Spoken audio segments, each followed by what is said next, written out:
ဒီနေ့ကပိန်းဦးလေးကိုပစွန်လေးနဲ့ဟင်းချိုလိုမျိုးသဘောလေးချက်စားမယ်ပေါ့နော်မနေ့ကကျတော့ပိန်းလဲသွားပြီးပြန်လာနည်းနည်းအေးမိသလိုဖြစ်လာအဲ့နဲ့ပဲဒီနေ့ကျတော့ဟင်းချိုပူပူထူထူလေးကိုငရုတ်ကောင်းလေးနဲ့ပေါ့နော်စက်သွန်ပြူလေးနဲ့ချက်စားမယ်ဆိုပြီးတော့အလောက်ကပြန်ရောက်ရှင်ကြပြန်ချက်လိုက်တာပေါ့နော်ပုံတချို့တွေကပိန်းကိုကြတော့ပြုတ်ပြီးတော့မှအခွန်ခွာပြီးတော့ဒီတိုင်းလှီးပြီးထည့်ရစီတယ်အခုကကျတော့ပိန်းကိုမပြုတ်တော့ဘဲနဲ့ဒီတိုင်းပေါ့နော်အစိမ်းပေါ့နော်အစိမ်းကိုဒီတိုင်းအခွန်လေးတွေခွာပြီးတော့မှကိုစားခြင်းနဲ့အနေတော်လေးပေါ့နော်အတုံးလေးတွေလှီးပြီးတော့ဒီတိုင်းဟင်းကားလေးချက်မှာပေါ့နော်ဒီပိန်းကကြတော့အနူးမြန်တယ်အကြာကြီးမချက်လိုက်ရဘူးပေါ့နော်အနူးမြန်တယ်ပေါ့နော်ဘာဒီပါမလဲဆိုလို့ရှိရင်ဖိန်းဦးရဲ့ပစွန်ရဲ့ဂျုံကြဆန်းရဲ့မိုးကြောက်ကစက်သွန်အဖြူရဲ့ရှူခိုးချောပေါ့နော်ငေကောင်းရဲ့ပေါ့နော်ဖားပါတယ်ပုံမှန်ဆိုလို့ရှိရင်ဟင်းချိုဆိုလို့ရှိရင်ငေကောင်းနဲ့စက်သွန်ဖြူကမထည့်လိုက်ရပါတော့ကိုကနည်းနည်းဖြားခြင်းတလို့ဖြစ်နေတာနဲ့ပဲပူပူထူထူလေးတောက်ရှင်လို့ဒါထည့်လိုက်တာပေါ့နော်ပိန်းကတော့နည်းနည်း3လုံးလောက်ပဲထည့်ရမယ်နော်ဟာလေးနဲ့ပြန်လောက်ကပြန်ရောက်ချင်းချက်စားတဲ့ဟာလေးပေါ့နော်ဒါလေးဗီဒီယိုလေးရိုက်ပြီးတော့တင်လိုက်တာပါ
စက်သွန်အဖြူက3မွာလောက်ပေါ့နော်3မွာလောက်ကိုစက်သွန်ဖြူလေးကိုခုံခွာပြီးတော့တပြားရိုက်ပြီးတော့ထည့်ပါမယ်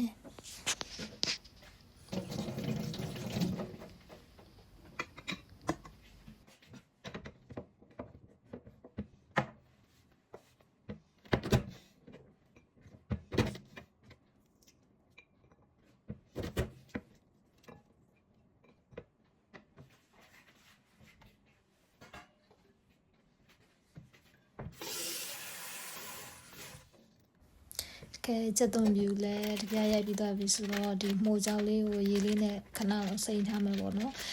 ဂျုံချဆန်ကိုလည်းရေလေးနဲ့ခဏလောက်စိမ့်ပြီးတော့ပေါ့နည်းနည်းဆေးပြီးတော့ထည့်မယ်ပေါ့နော်ဒီမိုးကြောက်ကကြတော့ဂျပန်လိုကကြတော့ခီကူလာခဲ့ပေါ့နော်ဂျာဆန်ဂျုံဂျာဆန်ကြတော့ဟာရူဆာမဲလို့ခေါ်ပါတယ်ဂျပန်လိုကခဏလောက်ရေစိမ်ထားလို့ရှိရင်နည်းနည်းပြောတယ်ပြီးလို့ရှိရင်တကယ်လို့မိုးလေးပါခဲ့လို့ရှိရင်လည်းဆေးပြီးသားဖြစ်တယ်ပေါ့ကွယ်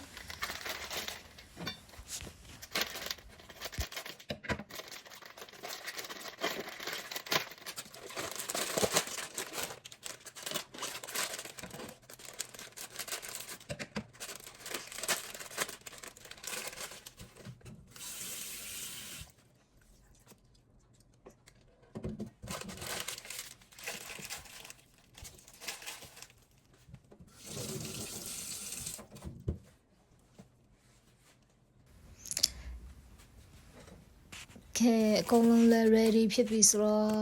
ချက်ပါတော့မယ်ပစုံကကြတော့ရေခဲတတိုင်းမှာထည့်ထားဆိုတော့နက်ခဲနေရပေါ့နော်မာနေရပေါ့နော်ပုံမှန်ဆိုလို့ရှိရင်ပစုံကိုလည်းကြိုးရွက်နေပြီးတော့ခွဲပြီးတော့အမဲချောင်းလေးထုတ်တယ်ပေါ့နော်ဒီနေ့မှာတော့မထုတ်ဖြစ်လိုက်ဘူးမာလဲမာနေရနဲ့ အေးကန်နဲ့ထဲထားမှနေရတယ်ပေါ့နော်ကဲအရင်ဆုံးရေလေးကိုစူအောင်တဲပေါ့နော်တဲပြီးတော့ဒီလိုပေါ့အနေထားဆိုလို့ရှိရင်ပစုံလေးကိုထည့်မယ်ပေါ့နော်ပစုံထည့်လို့ရှိရင်ပစုံကနည်းနည်းချူတာဆိုတော့ရတာမုံလေးပါလေတိတ်မထည့်လဲရတယ်ပေါ့နော်ပစုံလေး3တုပ်လောက်ကိုအခက်အနေနဲ့ထည့်လိုက်တယ်ပေါ့နော်ထည့်ပြီးတော့ရေစူနေတဲ့အနေထားမှာဒီစက်သွန်ဖြူပြရိုက်ထားလေးကိုထည့်လိုက်တယ်ပြီးလို့ရှိရင်ဘာထည့်မလဲဆိုတော့အရသာမုံကနည်းနည်းလေးပဲထည့်ပေါ့နော်ဒါကတော့အစားထည့်လိုက်တာပေါ့နော်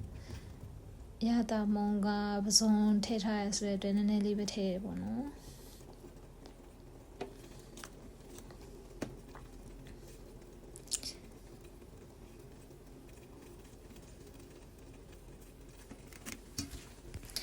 ကဲဘိန်းကလည်းအစိမ်းလှီးထားဆိုတဲ့အတွက်တစ်ခါတည်းထည့်လိုက်ပါရပေါ့နော်ဟိုမူဒီမွေပေါ့ကွယ်ပြီးတော့ဘိန်းလေးနည်းနည်းလေးနူးလာပြီးတော့ဆူလာအောင်ပေါ့နော်ရေလေးနည်းနည်းဆူလာအောင်အဖုံလေးဖုံပြီးတော့ခဏလောက်တဲထားပါမယ်အဖုံလို့ရှိရင်ဝေကြတက်လို့ပေါ့နော်အဖုံထားလို့ရှိရင်တစ်ချက်သတိထားပေါ့နော်အဲ့လိုမျိုးလေးဒီလိုနေထားဆူလာပြီးဆိုလို့ရှိရင်ခဏနေဆိုလို့ရှိရင်ဆွနာဆေးထားတဲ့မိုးနဲ့ကြာစံနဲ့ကိုထည့်ပါမယ်ပေါ့နော်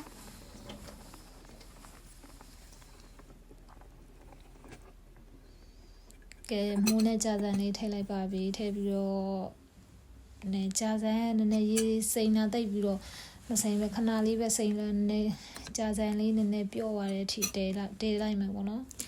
ကဲနောက်ဆုံးမှာခြာကနေမှဂေါ်ဘီလေးလည်းထည့်လိုက်သေးတယ်ပေါ့နော်ဂေါ်ဘီလေးနဲ့ဆိုတော့စိမ့်ဆူလေးနဲ့အစားချင်းစရာလေးဖြစ်သွားပါပေါ့နော်ချီယိုခိုချောငရုတ်ကောင်းမှုံလေးကိုဖြူပြီးတော့ချလိုက်ပါတယ်ကဲပြတ်ပါပြီ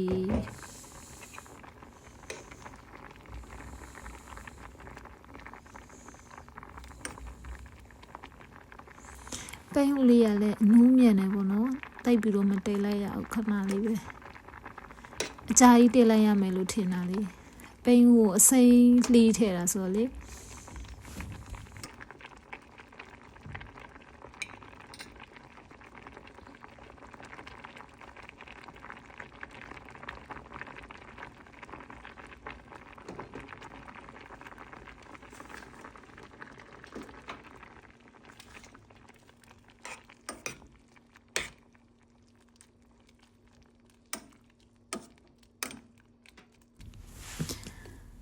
โอเค